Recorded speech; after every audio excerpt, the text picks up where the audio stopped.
Baik, assalamualaikum warahmatullahi wabarakatuh.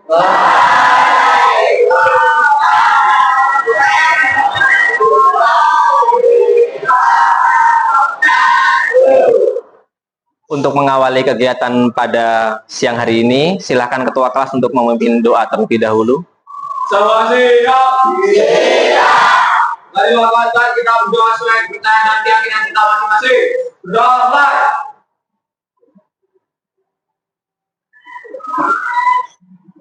Berdoa selesai. Beri salam pada Pak Guru.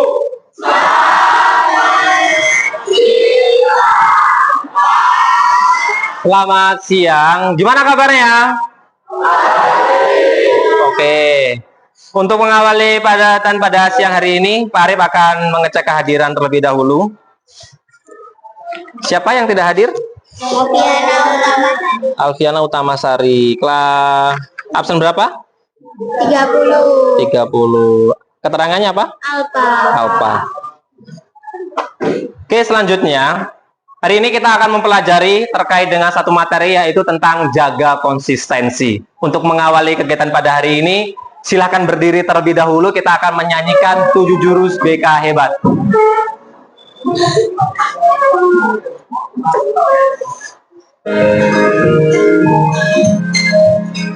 Bareng-bareng yang bisa nyanyi, kita nyanyi ya. Mandiri dan kuat, tumbuh di lingkungan sehat, bersama guru yang hebat, penuh cinta dan bersahabat. Yuk semuanya yuk.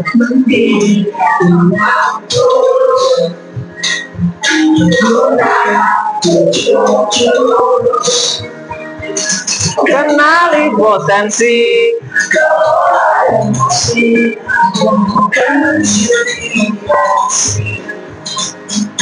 jaga konsistensi dan jaga kondisi, kolaborasi dengan situasi.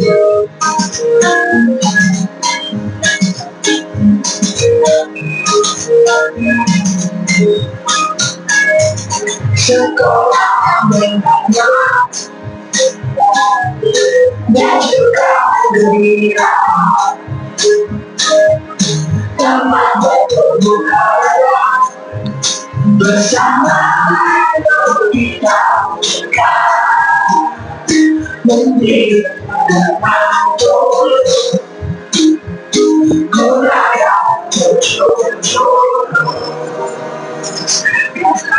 potensi, emosi, bukan emosi. Jaga konsistensi dan jaga kondisi, kolaborasi dengan situasi.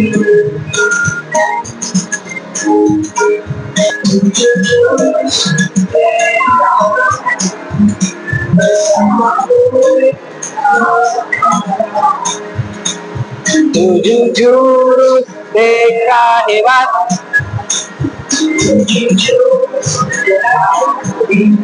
Tepuk tangan. Yeay, silakan duduk.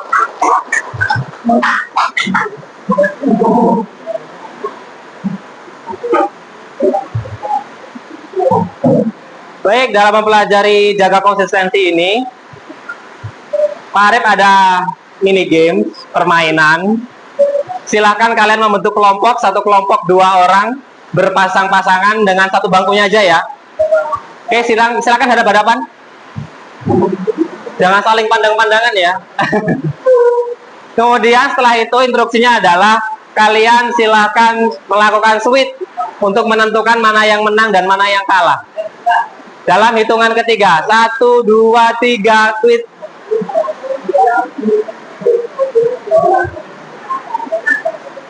Oke, ronde pertama sudah ada yang menang. Untuk yang ronde pertama ini, bagi yang tadi merasa menang, Instruksinya adalah silahkan mengepalkan tangannya, kemudian temannya membuka kepalan itu dengan cara apapun. Boleh dipaksa, boleh disentuh. Dimulai dari sekarang. Ayo berusaha secara maksimal. Jangan kasih kendor. Oke, berhasil satu. Ada lagi yang berhasil? Ya. Dah ya, dapat berhasil ya. Untuk ronde yang kedua, bagi yang kalah, silahkan kalian mengepalkan tangannya dan yang menang membuka kepalan itu tanpa menyentuh sedikit pun dari temannya. Oke, silahkan dimulai. Boleh dirayu atau di ayo cepat berusaha. Ada yang berhasil dengan cara yang kedua? Belum ada ya. Oke. Yuk kita mari diskusi dan kita gali refleksi dari hasil permainan tadi. Apakah mudah membuka tangan si A? Apa yang dilakukan untuk membuka tangan A? Apakah berhasil? Tadi apakah mudah untuk membuka kepalan tangan yang temannya yang menang? Dengan cara yang pertama? Walaupun dengan cara luar biasa ya usahanya ya. Kemudian apakah ada yang berhasil? Untuk bagian cara memaksa tadi? Ada ya. Dipaksa, kemudian ada yang terbuka ya tangan temannya ya. Oke, untuk yang kedua. Mengapa saat B berupaya membuka, A mengepalkan tangannya kuat-kuat? Semakin dipaksa, semakin Tadi saya tanya, semakin kamu coba buka kepalan tangan temanmu, apakah semakin dia menggenggam lebih erat? Iya.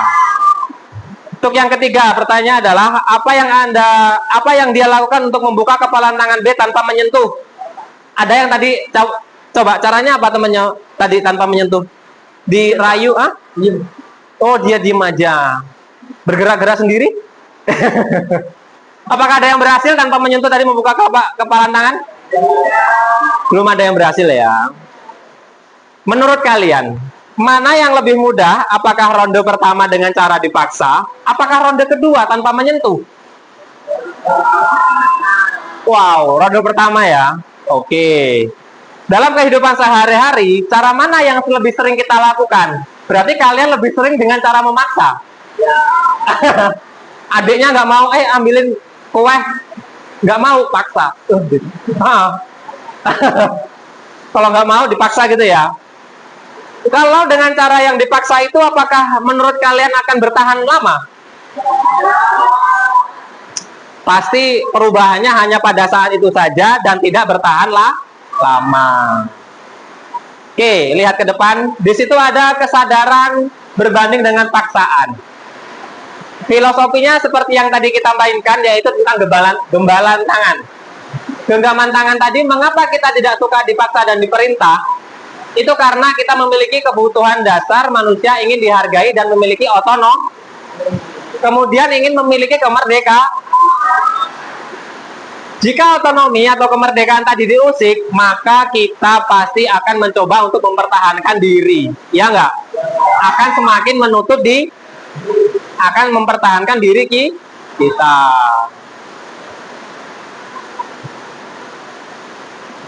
Kemudian yang kedua, yaitu terkait dengan kesadaran berbanding dengan paksaan. Nih, ada radar anti persuasi akan aktif. Kemudian muncul reaktansi atau reaksi resisten. Resisten itu kebal. Contohnya ini, ketika ada banner bertuliskan hati-hati jangan lihat ke kiri. Di sini apakah pernah ada yang melihat banner seperti itu? Pernah. Apakah ada yang mengikuti kalimatnya jangan melihat ke kiri malah melihat ke kiri? Pernah mengalami? Pernah. Coba siapa yang pernah mengalami hal itu? Oke, banyak ya, hampir kita semua ya. Karena kita sebagai apa ya? Naluri kita lah sebagai manusia. Kemudian larangan perintah akan diabaikan, sedangkan larangan akan menjadi rekomendasi atau anjuran. Perintah akan diabaikan. Ketika kita diperintah sesuatu, apakah kalian pernah menolaknya atau tidak melakukannya? Pernah. Disuruh melakukan suatu hal, kalian sudah punya niat, tetapi malah mengabaikan atau tidak jadi melaksanakan suatu kegiatan tersebut. Pernah ya?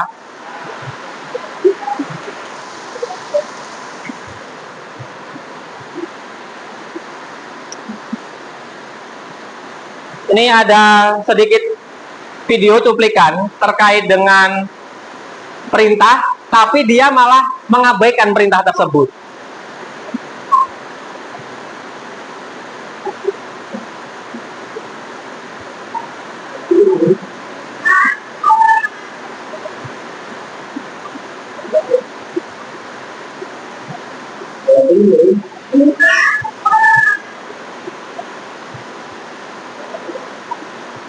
Nah, di sini pemuda bintang Emon tadi sudah ingin timbul keinginan melaksanakan ibadah sholat. Tapi ketika dia dalam perjalanan, ibunya memerintahkan dia untuk melakukan apa yang dia lakukan tadi? Nggak jadi karena padahal ada karena perintahnya yang tersampaikan tidak menyenangkan bagi dirinya, akhirnya dia mengabaikan perintah itu dan tidak menjalankan karena saya mau sholat. Ketika Emon sholat, bahasanya tinggi, nadanya tinggi, tidak menyenangkan hati. Akhirnya apa yang dilakukan? Nanti ajalah sholatnya. Ya nggak? Oke, lanjut.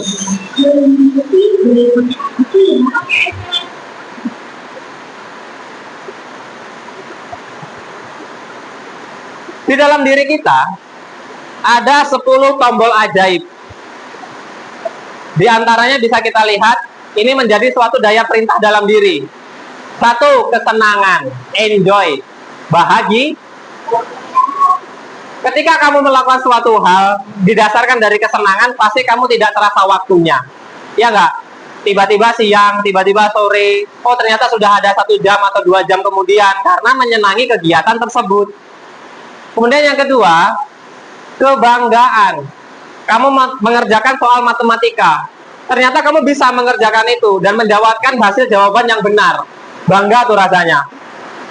Kemudian selanjutnya pasti kamu akan melakukan lagi hal yang sama. Karena kamu merasa bangga, berhasil. Ya nggak? Kemudian yang ketiga, keingintahuan. Ada rasa penasaran. Kadang udah dibilangin gudangnya jangan dibuka, tetapi ada pintu yang terbuka sedikit, sehingga kalian mengintip apa sih yang ada di dalamnya, ya nggak? Karena adanya rasa penasaran. Ketiga, kemudian yang keempat, minat. Ketika kalian ingin meminati suatu hal, dan itu timbul dari dalam dirimu, itu akan menjadi suatu tombol perintah dalam diri untuk melakukan suatu hal tersebut.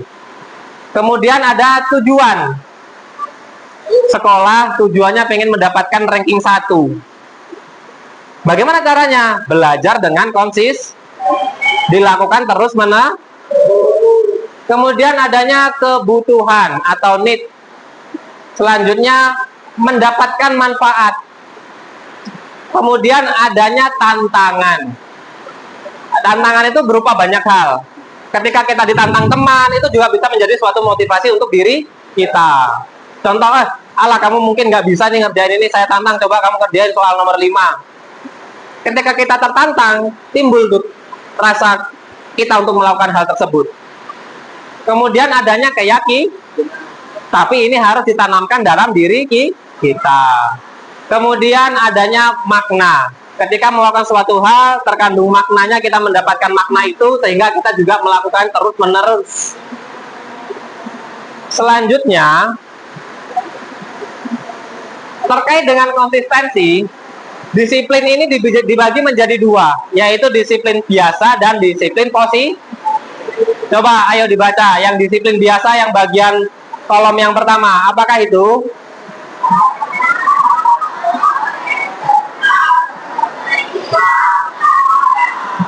Perbandingan dengan disiplin positif apa? Internal itu dari dalam contohnya karena faktor eksternal atau seperti paksaan. Di depan kelas kalian ada tumpukan sampah yang belum diambil. Saya lewat, saya lewat di depan kelas kalian tersebut. Kemudian kamu ada di sekitar situ.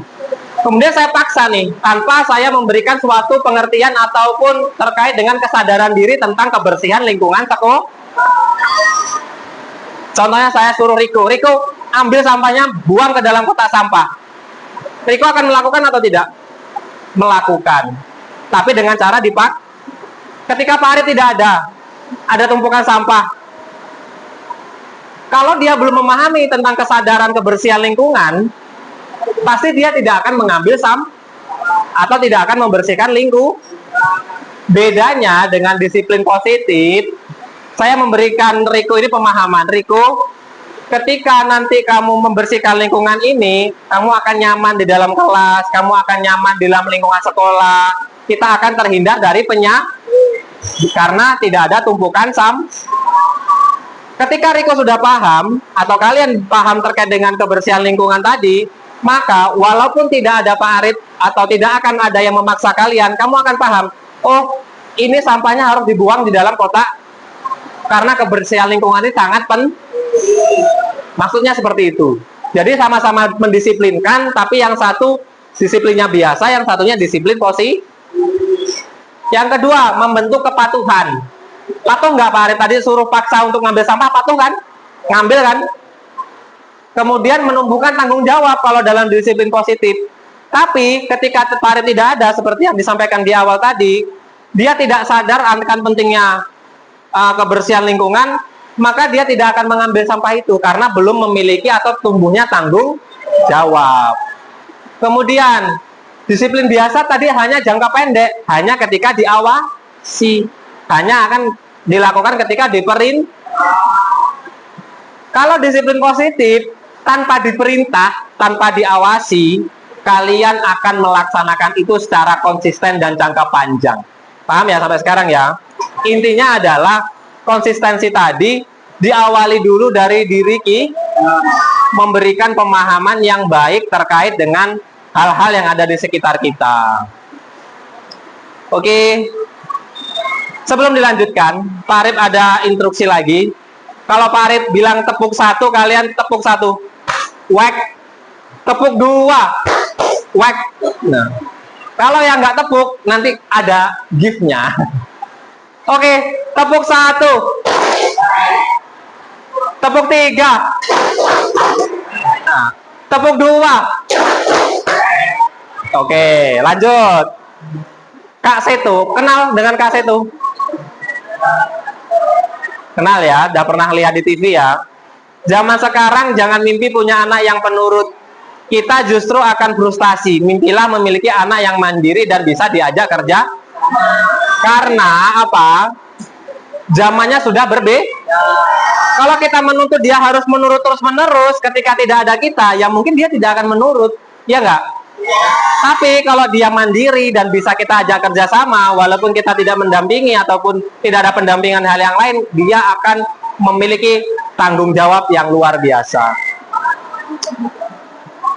Nih, bagaimana kebiasaan itu terbentuk? Ini penting nih. Yang pertama yaitu buatlah kebiasaan itu terlihat dan jelas. Yang kedua, berilah kebiasaan itu menarik sehingga kalian tertarik untuk melakukan. Yang ketiga, buatlah kebiasaan itu mudah untuk dilakukan. Jadi jangan membuat target itu langsung tinggi atau berat sehingga kalian ketika melakukan itu akhirnya baru mulai beberapa hari atau beberapa waktu kalian akan menurun motivasinya. Keempat, buatlah kebiasaan itu memuaskan atau memberikan penghargaan pada diri kita. Oh, saya berhasil nih. Alhamdulillah saya berhasil, berarti itu akan menjadi reward pada diri kita sendiri. Kemudian selanjutnya adalah nih, di sini dijelaskan dari kesadaran menuju kebiasaan yang konsisten. Pertama ditanamkan kesadaran, baru nanti akan timbul suatu kebiasaan. Targetnya berapa nih? Aku mau lari 10 km ini jauh apa enggak? Jauh luar biasa. Nih, di sini ada grafiknya ya. Grafiknya ada semangat. Jadi di hari pertama, ini 1, 2, 3 nih harinya nih. 1, 2, 3, 4, 5, dan seterusnya ini adalah harinya. Di hari pertama, semangatnya luar biasa. Apa emotnya nih? Bahagia. Di hari keempat, emotnya emot apa nih? Ya, seperti emotnya sudah mulai lelah lah ya. Di hari ketujuh, baru 1 minggu dia membuat target lari 10 km sehari. Di hari ketujuh dia sudah mulai loyo. Tidak lagi melakukan kebiasaan yang konsisten. Karena apa? Targetnya terlalu tinggi. Yang kedua, aku mau lari sehari 10 km. Semangatnya di awal nih, baterainya nih 100% penuh. Kemudian yang kedua, baterainya berkurang nih. Iya nggak? Yang ketiga, baterai motivasinya semakin melemah, semakin habis. Di sini yang ketiga, targetnya dirubah. Aku mau lari atau aku mau jalan sehari berapa itu? Ringan nggak? Dari 10 km dirubah menjadi 1 kilo. Nih, di sini hari pertama tetap penuh, hari kedua baterainya tetap, kemudian di hari ke-8 baterainya berkurang sedikit, sampai di hari ke-100 lebih ataupun di beberapa jangka waktu yang panjang, dia tetap menjaga konsistensinya untuk melakukan kegiatan tersebut. Nih, karena apa? Di hari pertama dia nih 1 kilo, 1 kilo, 1 kilo. Ternyata di hari ke-6 dia melebihi target dan dia merasa puas dengan target yang dia capai.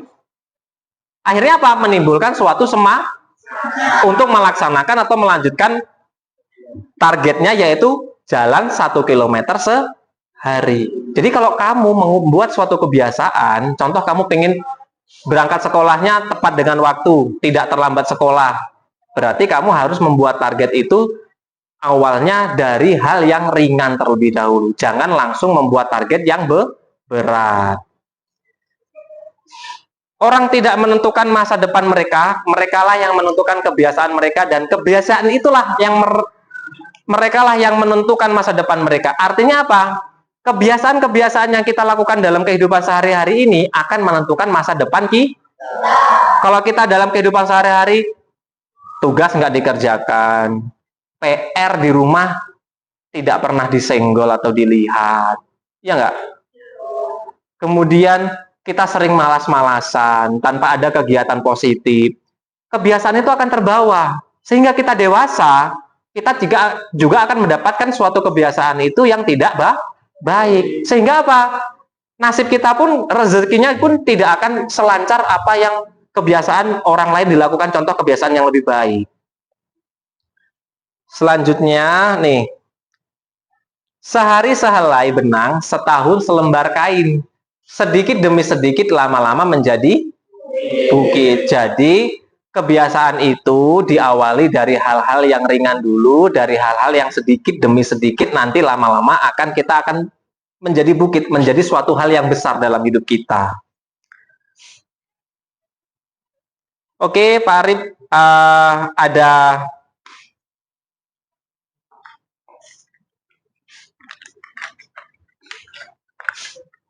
nanti ini silakan diisikan. Instruksinya adalah riwayat kebiasaan 7 hari ke belakang. Jadi riwayatnya ke belakang, 7 hari ke belakang ini apa? Contoh, tadi 1 hari yang lalu tidurnya jam 12 malam. Bangunnya jam berapa? Jam 6 lewat 30 menit, setengah 7 pagi. Ya, silakan diisi, dituliskan, nanti akan kita bahas. Di mana?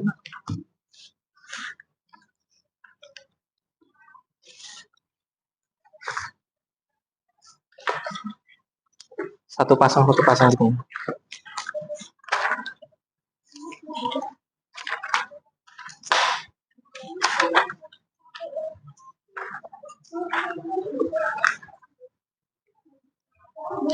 Ya, 1 orang 2, yang 7 hari ke belakang tidurnya jam berapa, bangunnya jam berapa, dan rencana kedepannya mau seperti apa.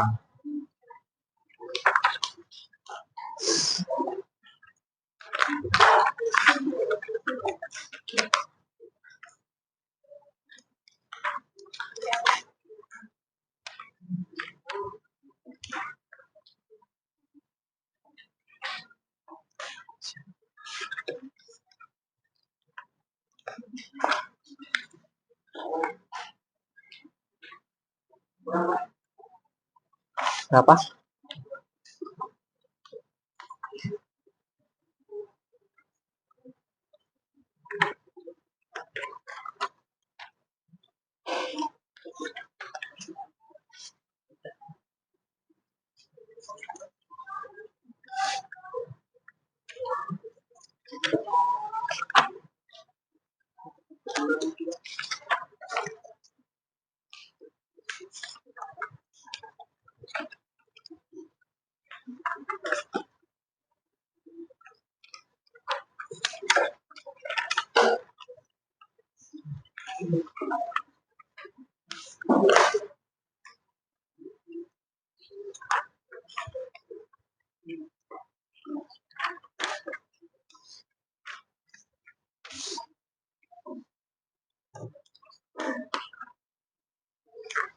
Sudah? Silakan isikan dulu kalian 7 hari ke belakang. Lihat bagian atas itu ada kebiasaan tidur 7 hari ke belakang. Isikan tidurnya jam berapa, diingat-ingat saja seingat kalian. Kemudian bangunnya jam berapa. Kemudian diisikan di sampingnya itu terkait dengan apa yang menyebabkan tidurnya terlambat. Contohnya apa saja di situ disampaikan. Kemudian apa dampak dari tidur telat dan begadang itu tadi.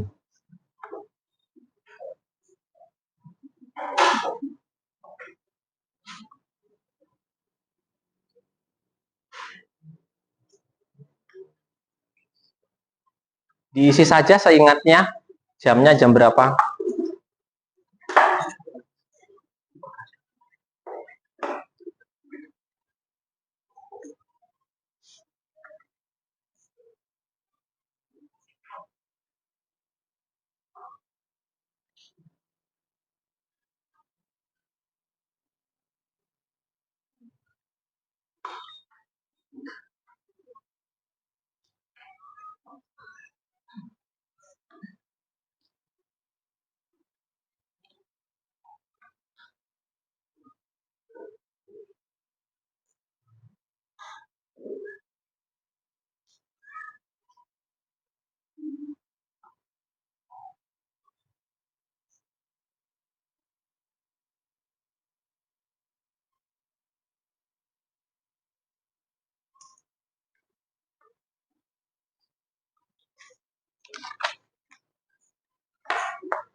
Nanti ini diisikan apa yang menyebabkan tidurnya terlambat.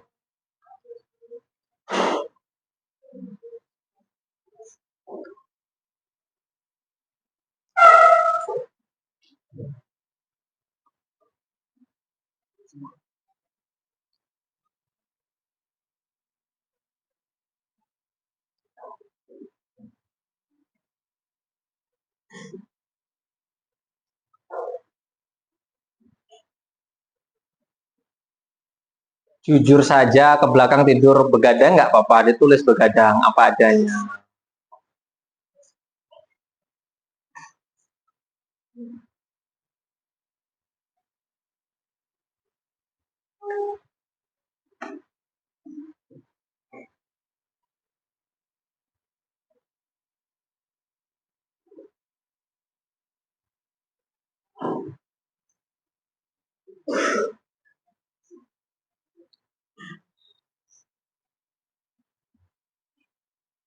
Ya, kasih alasannya kenapa tidurnya terlambat.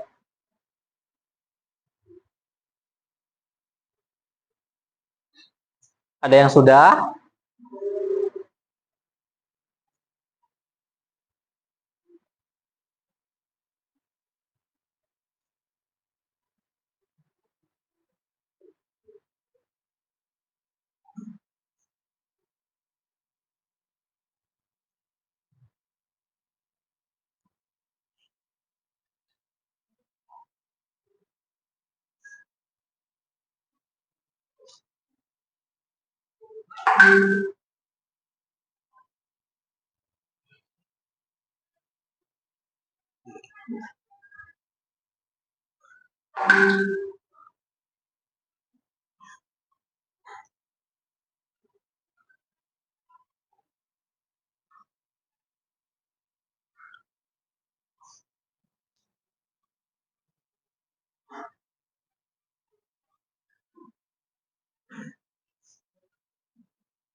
Yuk, sekarang apakah ada yang berani menyampaikan dari hasil yang sudah diisikan? Kita ambil sampelnya. Yuk, siapa yang sudah berani? Oke, siapa nama Nak? Dava. Yang lainnya sambil didengarkan ya. Silakan Dava, boleh maju ke depan.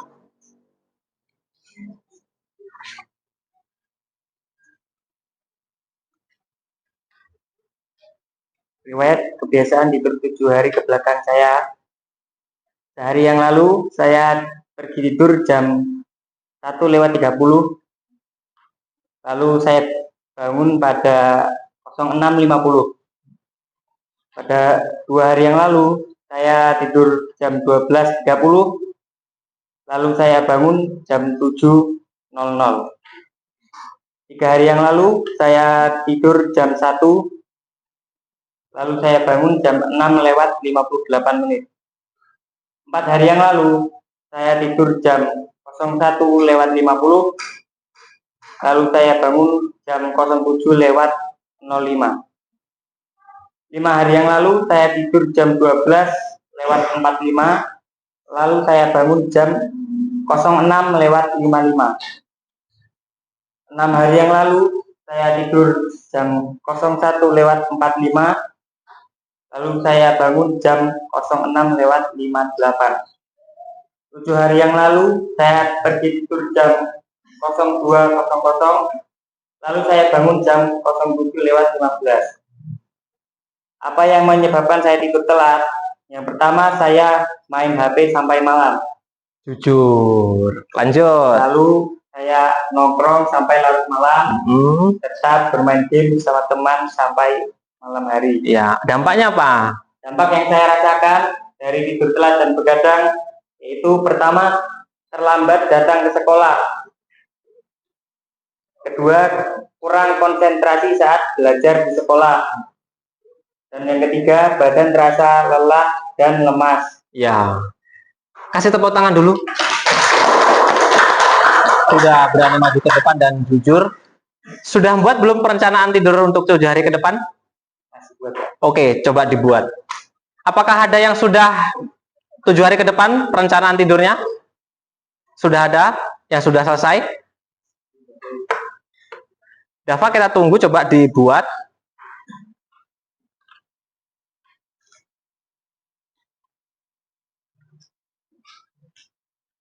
Jadi perencana itu yang akan kalian lakukan dan nanti yang kalian rasakan dari hasil yang setelah kalian buat perencanaan tidurnya. Tapi ingat, jangan terlalu membuat target yang terlalu tinggi sehingga nanti dalam pelaksanaannya itu sulit untuk konsisten. Karena yang terpenting adalah melakukan suatu kegiatan itu yaitu terkait dengan menjaga konsisten.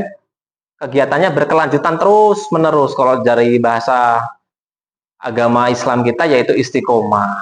Jadi dilaksanakan terus menerus walaupun itu tidak sebegitu banyak atau berat. Dibandingkan kita membuat target yang sangat tinggi tetapi kita tidak bisa melakukan itu. Hanya dilakukan dalam waktu yang sangat singkat. Gitu ya.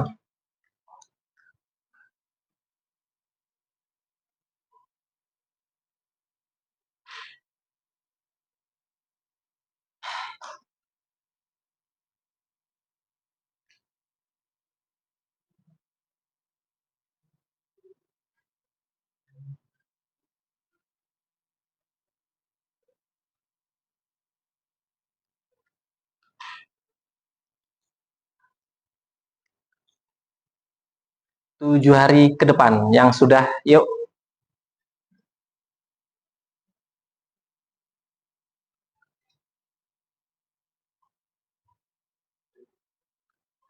Ada yang sudah selesai?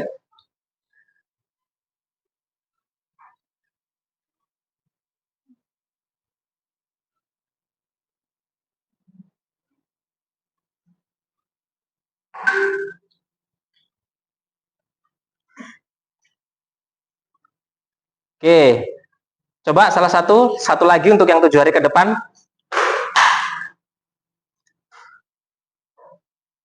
Ana mungkin? Atau Dava? Atau yang lain?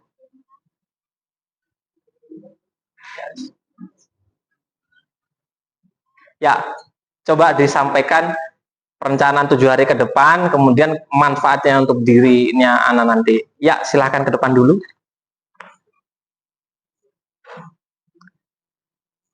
Target 7 hari tidur tepat waktu nih. Ayo, Nah. Rencana kebiasaan tidur 7 hari ke depan.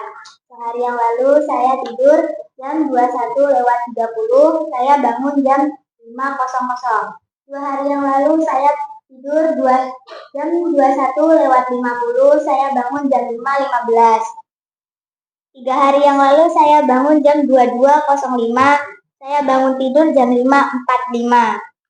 4 hari yang lalu saya tidur jam 22.55, saya bangun jam 6.00. 5 hari yang lalu saya tidur, yang akan datang ya. 5 hari yang akan datang saya akan tidur jam 21.29 dan bangun jam 5.20. 6 hari yang akan datang saya akan tidur jam 21.58 dan bangun jam 5.35. 7 hari yang lalu yang akan datang saya akan bangun tidur jam 22.37 dan bangun jam 6.05. Manfaat tidur cepat adalah tidur lebih nyenyak, tidak terburu-buru pergi ke sekolah, mengkonsentrasi saat guru sedang menjelaskan. Kemudian yang harus dilakukan agar tidur cepat adalah mengatur waktu ingin tidur jam berapa, menjauhkan diri dari handphone. Ya, kasih tepuk tangan. Oke, saya rasa sudah mulai paham terkait dengan hal tersebut. Jadi dampaknya ketika kita tidur terlambat atau begadang luar biasa untuk diri kita. Tadi sudah disampaikan oleh Dava, dampaknya luar biasa banyak dan lain sebagainya. Kemudian manfaatnya untuk tidur cepat ataupun tepat waktu juga bermanfaat untuk diri kita yang luar biasa sehingga kita bisa enjoy dalam belajar, konsentrasinya lebih baik gitu ya. Untuk selanjutnya sudah paham semuanya? Jika sudah paham, mari kita tutup kegiatan ini dengan mengucap lafaz hamdalah. Baik, kurang lebihnya Pak Arif mohon maaf apabila ada tutur kata ataupun perilaku yang kurang berkenan. Saya akhiri. Wassalamualaikum warahmatullahi wabarakatuh. Waalaikumsalam.